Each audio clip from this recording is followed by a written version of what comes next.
Hello बच्चों। आज हम जनवरी जनवरी नहीं, नवंबर दिसंबर में जो पेपर हुआ था ओपन का, ठीक है, इस साल जो पेपर हुआ था उस पेपर के बारे में हम डिस्कस करेंगे।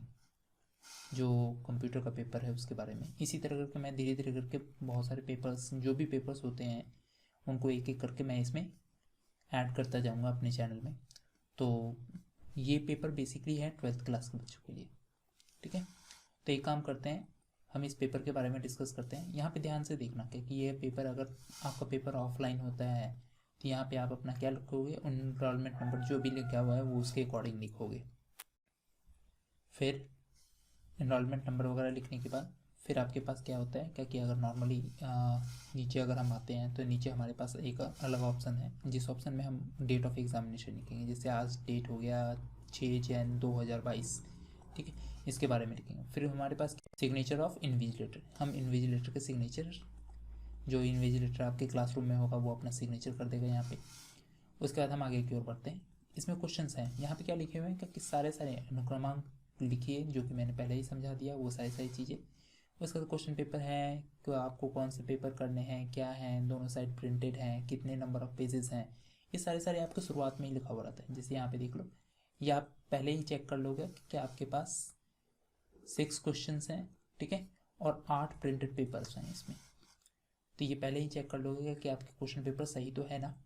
वैसे आपको टीचर भी समझा देंगे, ठीक है। तो ये क्वेश्चन पेपर ज़्यादा बड़ा नहीं होगा, एक छोटा सा क्वेश्चन पेपर है, 40 मार्क्स का होता है। क्योंकि आपको पता होगा कि 60 मार्क्स का क्या हो जाता है, आपका प्रैक्टिकल हो जाता है, जो कि प्रैक्टिकल आपका पहले ही हो जाता है, एग्जामिनेशन से पहले ही हो जाता है। तो हम इस क्वेश्चन पेपर को धीरे धीरे करके डिस्कस करते हैं। ये देखो, ये फिल इन द ब्लैंक्स है, 10 × 1/2। ये आराम से सिक्योर हो जाते हैं, अगर आप सिक्योर करना चाहते हो ना तो आराम से सिक्योर हो जाते हैं।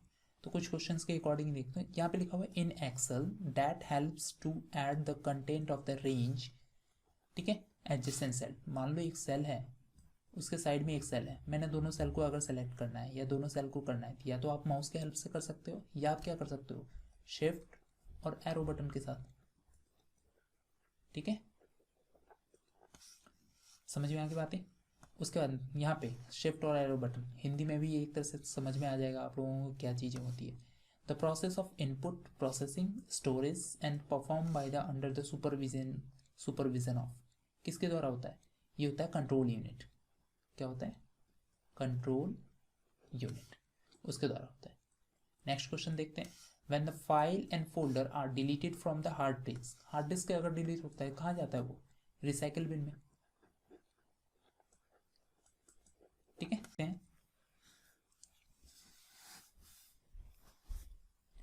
यहाँ पे लिखा हुआ horizontal line at the end of the document is called, एक बात ध्यान में रखना हमेशा, इस क्वेश्चन के बारे में उतने अच्छे तरीके से तो नहीं पता चल रहा है ये क्या पूछना चाह रहा है। जैसे ये पेपर है, इस पेपर और दूसरे पेपर के बीच में जो एक तरह से डिस्टेंस होता है उसके बारे में पूछ रहा है, या ये स्क्रॉल बार के बारे में पूछ रहा है।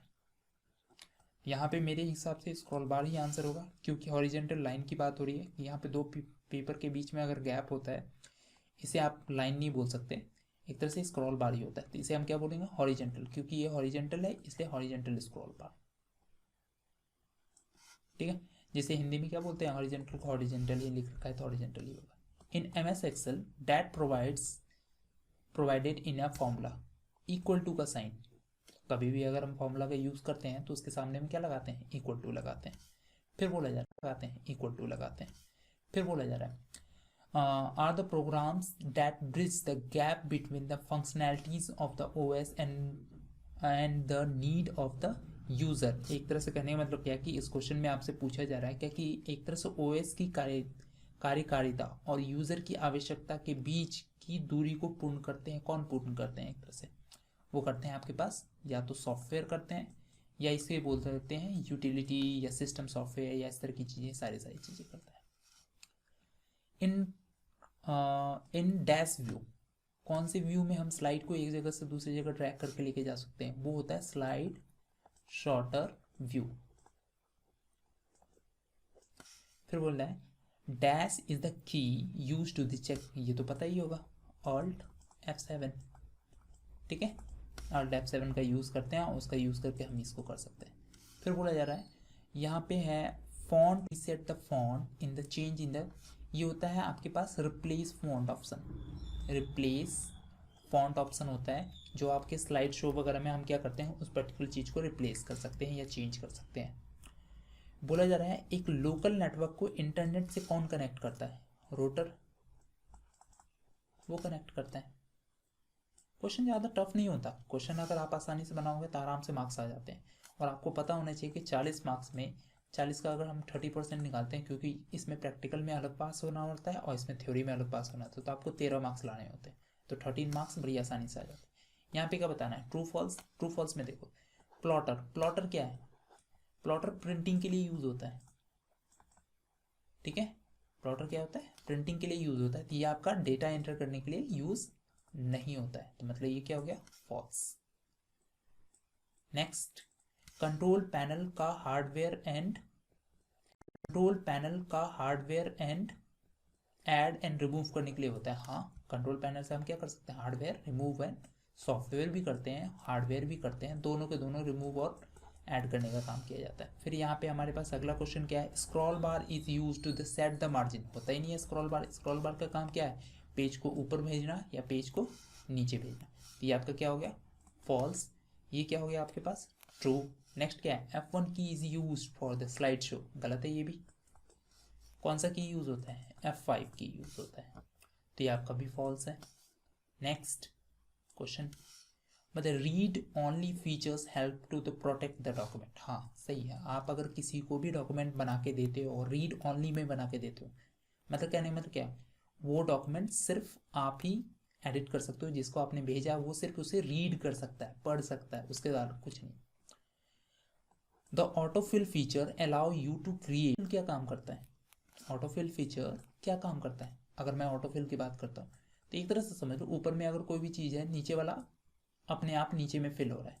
मतलब आपने ऊपर में अगर नाम लिख रखा है, मान लो ABC लिख रखा है, और नीचे में एक्सेल में आपने A लिखा, तो ऑटोमेटिकली यहाँ पे फिल होते रहता है। तो कहने मतलब क्या होता है, क्या कि ये आपका नया फॉर्मूला बना सकते हैं। देखो इसमें चेंजेस नहीं कर सकते, अगर आप एंटर हिट कर दोगे तो जो ऊपर में लिखा हुआ है वही आपका नीचे आ जाएगा, तो ये आपको फॉल्स बोलते हैं। TCP/IP is a glue of the internet.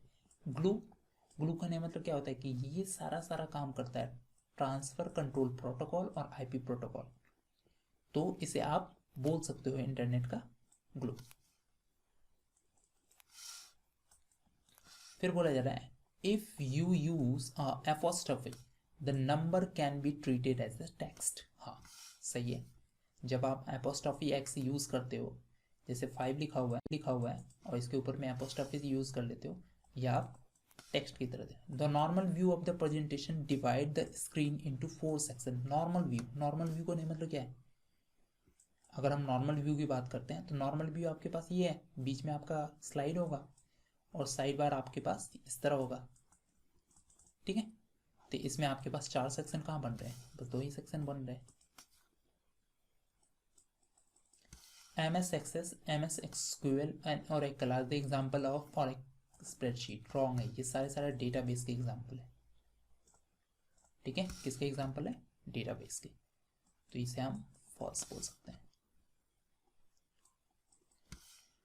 Plotter, ऊपर में भी पूछा गया था, प्लॉटर क्या होता है। प्लॉटर एक आउटपुट डिवाइस है जिसका यूज़ किया जाता है प्रिंटिंग के लिए, ठीक है, इस तरह की चीज़ों के लिए यूज़ किया जाता है।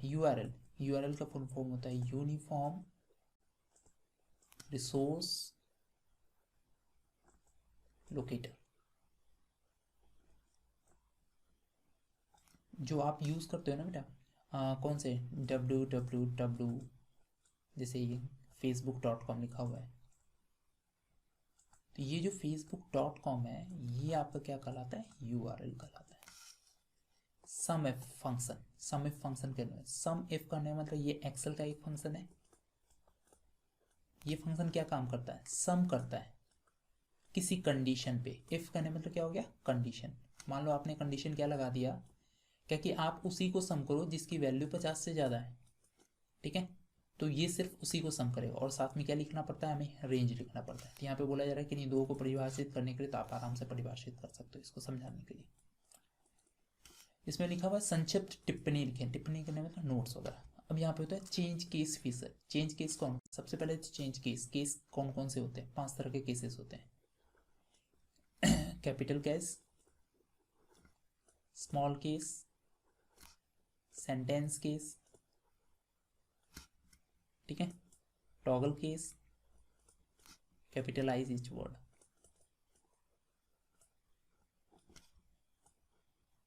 ईच वर्ड, तो इसके बारे में लिखता ना था। Auto correct feature, auto correct feature आपने व्हाट्सएप वगैरह यूज़ किया होगा ना, उसमें देखो आपके पास ऑटो करेक्ट का ऑप्शन आ जाता है, मतलब खुद ब खुद आप कुछ भी लिखते हो उसके अकॉर्डिंग वो चेंजेस वगैरह हो जाता है, तो इसे हम बोलते हैं ऑटो करेक्ट फीचर, ठीक है।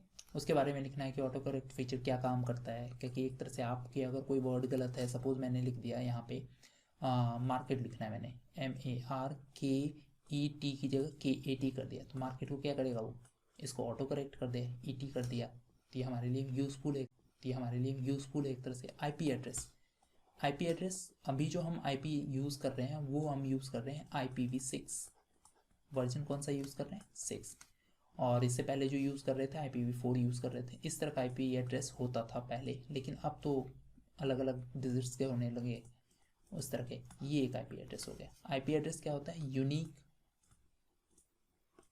प्रोवाइड करता है किसी भी कंप्यूटर को आइडेंटिटी, यूनिक आइडेंटिटी प्रोवाइड करता है, ठीक है, unique identity. Element of the text box, element of the text box का मतलब टेक्स्ट बॉक्स किस में आता है आपका, वर्ड में, MS वर्ड में इस तरह करके बॉक्स बन जाता है। इसके अंदर में बहुत सारी चीज़ें पहले से लिखी हुई थी, बाय डिफ़ॉल्ट आप इसको डिलीट करते हो या इसमें चीज़ें लिखते हो, तो वो होता है element of the text box. Auto format feature in MS excel. Auto format करने मतलब क्या होता है, जब आप किसी सेल में, होता है ना, उस सेल में अलग अलग तरह के फॉर्मेट्स होते हैं। फॉर्मेट्स करने मतलब किसी में चेंजेस वगैरह या इस तरह की चीज़ें होती हैं, वो सारे तो कौन से फॉर्मेट, जैसे हम बोलते हैं सेल फॉर्मेट, उसे हम क्या बोलते हैं, सेल फॉर्मेट हो गया। तो सेल फॉर्मेट में अगर कोई चेंजेस वगैरह करने हैं या कोई भी ऐसी चीज़ करनी है, तो वहाँ पे आपके पास ऑटो फॉर्मेट का ऑप्शंस वगैरह यूज़ होते हैं।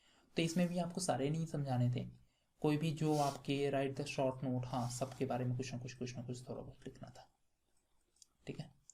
फिर नेक्स्ट देखते हैं, इसके बीच में अंतर स्पष्ट कीजिए, वेब ब्राउज़र और वेब सर्वर। वेब ब्राउज़र क्या होता है, जैसे क्रोम, मोजिला, और वेब सर्वर क्या होता है, जहाँ पे आपकी वेबसाइट स्टोर्ड होती है, कहीं ना कहीं तो वेबसाइट स्टोर होती होगी ना कहीं पे जाके, उसे हम बोलते हैं web server. Source program and object program, source program कहने मतलब क्या होता है कि सोर्स प्रोग्राम एक तरह से जो आप चीज़ें लिख रहे हो, जैसे सपोज आप किसी भी चीज़ें लिख रहे हो, जैसे सपोज आप किसी भी लैंग्वेज में, कोई भी सब्जेक्ट वगैरह में किसी भी लैंग्वेज में लिख रहे हो, तो आपका हो जाता है सोर्स प्रोग्राम। और ऑब्जेक्ट प्रोग्राम क्या होता है, जब आप इसको इंटरप्रीट करते हो, ठीक है, तो जब आप इसको इंटरप्रीट करते हो, कहने मतलब क्या हो जाता है, वो ऑब्जेक्ट प्रोग्राम में हो जाता है। मशीन लैंग्वेज है असेंबली लैंग्वेज, ये बहुत पुराना लैंग्वेज होता था असेंबली लैंग्वेज, इसको रटना बहुत ज़्यादा डिफिकल्ट होता है। मशीन लेवल लैंग्वेज सिर्फ मशीन रीड आउट कर सकता है, और असेंबली लैंग्वेज एक तरह से इनके बीच में, दोनों लैंग्वेजेस हैं, दोनों लैंग्वेजेस हार्ड हैं। मशीन लेवल लैंग्वेजेस वैसे हम नहीं समझ सकते, लेकिन असेंबली लैंग्वेज हम थोड़े बहुत समझ सकते हैं। अलग अलग चीज़ के लिए अलग अलग लैंग्वेजेस होते हैं, उसके अकॉर्डिंग हो जाता है। इसके बारे में आराम से आप देख सकते हो चीज़ें। मेन डॉक्यूमेंट और the data source format, main document करने मतलब जो डॉक्यूमेंट आपने बनाया उसको कोई भी चेंजेस वगैरह अगर करते हो, तो वो सारे चेंजेस आपके किस में आते हैं, डेटा सोर्स डॉक्यूमेंट में, मतलब कहाँ से आपका डॉक्यूमेंट आया है वो हो गया। ये होता है बार चार्ट, हिस्टोग्राम बोल दो, इसमें बीच में गैप हो जाते हैं। और एरिया चार्ट करने मतलब वो कितना एरिया ले रहा है, एक तरह से कितनी एरिया में फैला हुआ है, ठीक है। और अगर छोटे छोटे डॉट्स वगैरह के फॉर्मेट में आ जाते हैं, तो ये होता है स्कैटर्ड चार्ट। इतनी बातें क्लियर हो गई। फिर नेक्स्ट क्वेश्चन देखिए, right the steps of the insert image, insert page number at the end of the page in the document. Page number insert करना है हमने, कैसे करेंगे, इंसर्ट वाले ऑप्शन पे नॉर्मली अगर हम जाते हैं, ठीक है, इंसर्ट वाले ऑप्शन पे जाते हैं, तो वहाँ पे आपके पास आता है हेडर और फुटर का ऑप्शन। आप उसी हेडर और फुटर वाले ग्रुप के अंदर में, उसके अंदर में आपके पास होता है वो, वहीं पे होता है आपका पेज नंबर। नेक्स्ट आपके पास क्या है, पासवर्ड प्रोटेक्ट करके डॉक्यूमेंट को सुरक्षित कैसे करते हैं, पासवर्ड प्रोटेक्ट करके डॉक्यूमेंट को सुरक्षित, ये आपके सिक्योरिटी के ऑप्शन में आता है, ठीक है।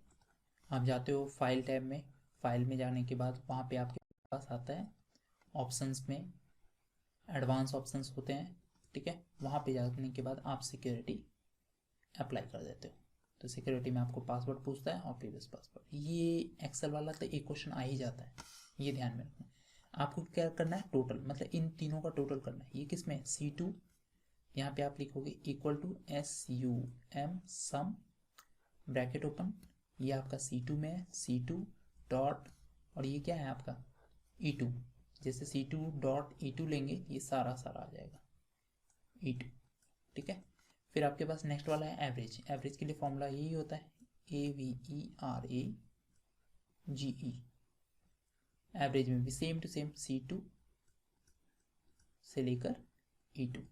फिर आपको इसको सेलेक्ट करना है, कंट्रोल D कर देते हैं हम नॉर्मली। यहाँ पे क्या लिखा हुआ है, write the formula in the cell F3। F3 में आपको लिखना है, F3 कहाँ पे है, F3 में आपको लिखना है, F3 कहाँ पे है वो देखो, F3 में, इसके लिए लिखना है फॉर्मूला। यहाँ पे C2 नहीं होगा, क्या होगा, C3 होगा, C3 डॉट E3, ठीक है।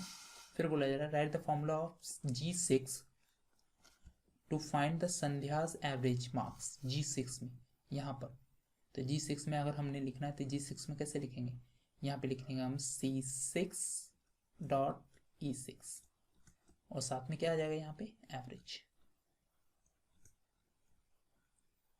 ठीक है, इक्वल टू करके एवरेज आ जाएगा। फिर नेक्स्ट क्वेश्चन देखते हैं, write the formula in the cell E7 में क्या लिखना है मैंने, E7 में लिखना है हमने, E7 में लिखना है total marks of the man all. तो टोटल मार्क्स कैसे करेंगे हम, E2 से लेकर E6 तक, यहाँ पे हो जाएगा इक्वल टू SUM सम 6, ठीक है। नेक्स्ट आपके पास है F7 में आपको लिखना है हाईएस्ट टोटल मार्क्स ऑफ 10 में। तो F7 में अगर हाईएस्ट लिखना चाहते हैं तो कैसे लिखेंगे, इक्वल टू मैक्स, कहाँ तक, F7 में ना, तो F2 डॉट से लेकर F6 हो गया। सिंपल सा होता है, एक्सेल वाला क्वेश्चन तो बहुत आसान होता है अगर आप अच्छे तरीके से करते हो तो इसी तरह के वीडियोस के लिए, मैं तो सिंपल बोलूँगा, इसी तरह के वीडियोस के लिए आप जो चैनल है इस चैनल को सब्सक्राइब कर देना, ठीक है, रेगुलर इंटरवल पे। हाँ, ये मैं बोलता हूँ कि ये जो चैनल है इस चैनल में आपके पास असाइनमेंट्स से रिलेटेड आपको वीडियोस मिलेंगे नॉर्मली, ठीक है, असाइनमेंट से रिलेटेड वीडियोस मिलेंगे।